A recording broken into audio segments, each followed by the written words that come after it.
Okay, good day, guys. Welcome back to the channel.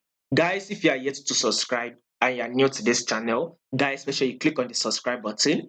Make sure you like, share, make your comments. We'd love to watch out for it. So let's take a look at GBP JPY. So there is a reversal movement here. So there was a first touch here. This is the second touch here. So when markets came here, we had a drop, right?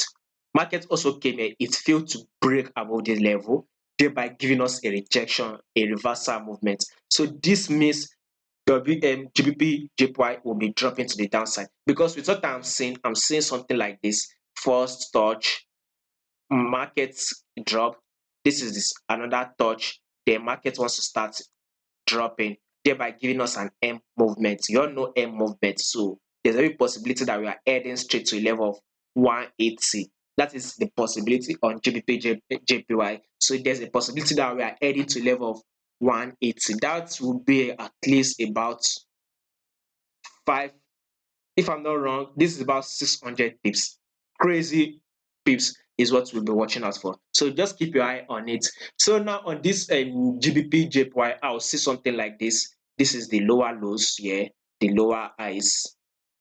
This is the new lower lows, and here comes the lower highs.